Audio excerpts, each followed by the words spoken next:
Formation sur la gestion et valorisation des déchets oyo ebandaki kopesama et pas écologiste de transformation des déchets Madame Béatrice Baluta esilaki bongo mokolo ya samedi 28 juin 2025 formé sur comment utiliser les déchets oyo eza matière première pour ba déchets ebele etondi na engumba Kinshasa ezali na musala munene okoki kosalela yango biloko ndeti ba braise écologique ba pavé écologique construire yango ba mur na nzela ya ba milangi créer ba pouf kosala ba kiti na nzela ya ba pneu bakitunga pe ba biloko ebele lisusu nyonso wana kaka na nzela ya ba déchets oyo to négligeaka samedi yango ezalaki tellement surchargé po nyonso oyo touti kotangela bino oyo okoki kosalela na nzela ya ba déchets ezosenga na yo pe oyeba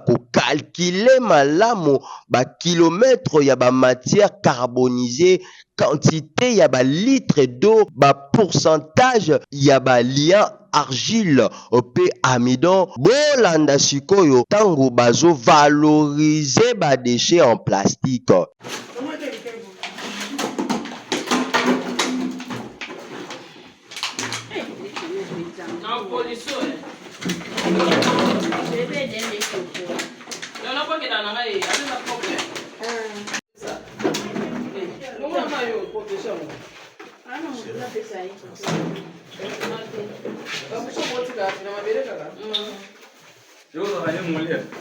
Sima kosilisa apprentissage bango moko bamoni mosala na bango basali après babeti maboko.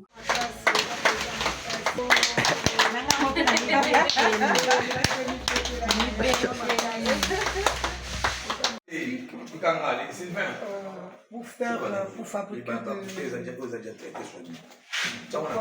briques, tu vois, en plastique.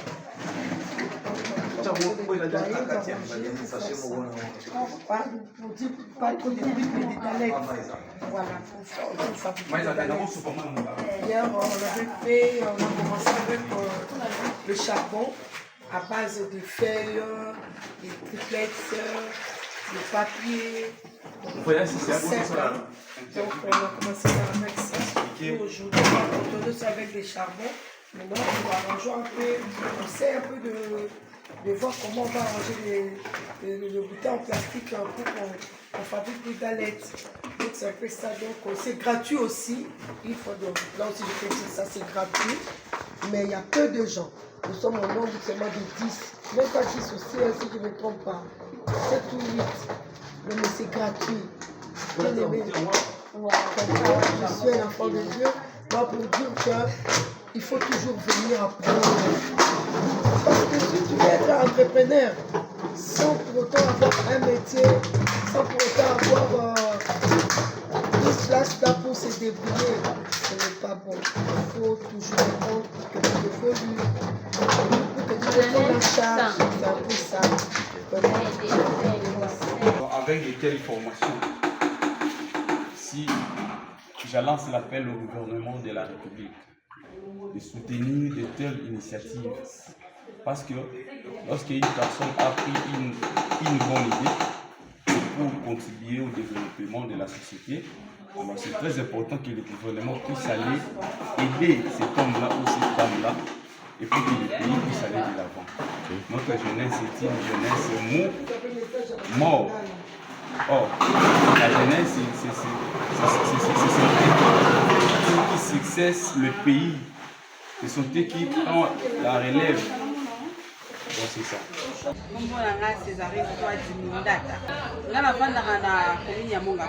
Oui.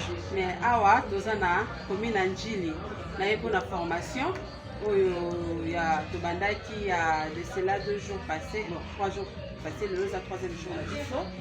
Donc formation il y a écologiste, comment est-ce que nous pouvons aménager notre environnement, comment est-ce que nous pouvons rendre propre notre environnement et puis comment transformer les déchets oyo tozomona na ba avenue na ba balabala bisika to vandi transformer. Oui, durant ces 3 jours on était là.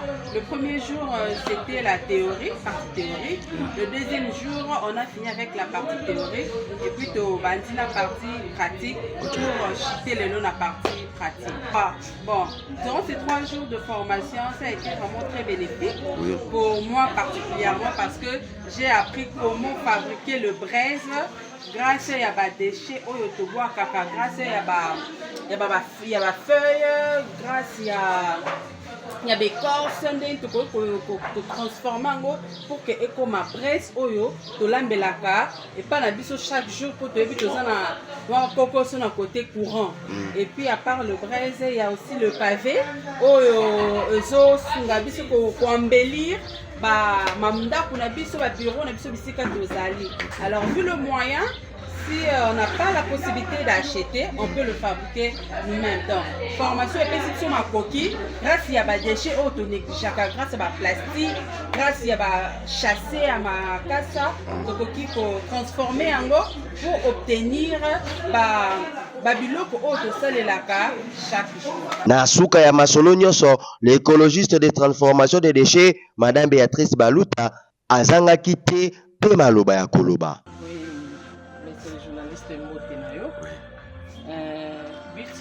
Formation na biso ezalaki d'abord pour sensibiliser la population par rapport à l'eloko bango bamonaka ya mabe, mais alors que ezali matière première ekoki kopesa moto mosala ekoki kopesa moto mbongo mpe ekoki protéger yo santé na yo ovivre malamu et protéger environnement na yo ozala malamu. Alors donc nasangisi but nyonso surtout na esika moko offrir les emplois, créer les emplois, entrepreneuriat et puis protection de l'environnement. Ok. La formation était gratuite. J'avais besoin de former des leaders pour former un noyau, constituer un noyau des écologistes pour former. Alors, la formation théorique était de 3 jours, c'est vrai, mais la formation pratique est continuée. La formation pratique est continuée. Alors, par rapport à la communication, tout ça est un groupe WhatsApp.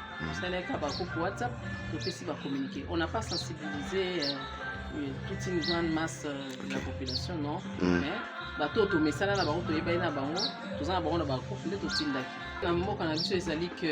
tout cas, on est parce que sur aucun pays en Afrique, on sent que quand il y a une initiative, tout le monde s'y met. On hésite à zater. Mais biso à la RDC, les gens aiment la facilité.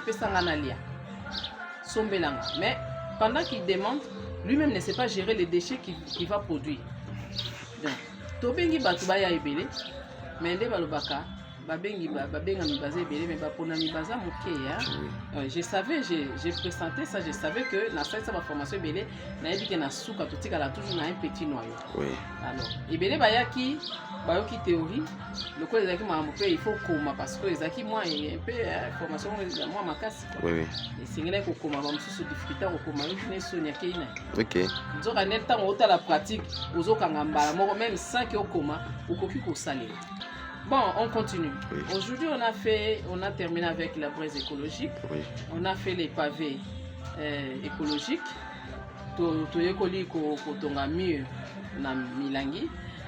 Toyekoli ko décorer milangi comme outil de décoration na banda pour na biso.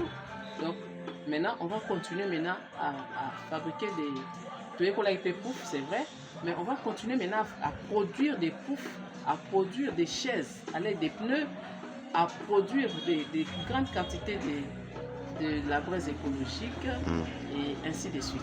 Merci madame. Pour la gaz, oui. pour ça la gaz, pour produire carburant et puis engrais chimique. Yango na tuni formation pour apprendre les gens métier pour na kolongola to ya chômage et pesami gratuitement kasi batu boyi na bango koya kasi soki bayoka kaka boya ebele na njili mpo bazokabula mbongo me tongaki mpo mona njeli mobimba eye na kati ya formation mpo bayebi ke na nsima yango bakozwa mbongo. Nzokande na nzela ya formation okoki na yo mpe kolongwa na vio ezalaka systeme kaka ya kosenga mpo soki oyebi deja métier yo moko obandi kosala mosala na yo en fonction ya métier oyo oyekoli. Mama Béatrice Baluta Lumona, Nzambe apambola yo mpona ba initiative ya boye mpo boza mingi te.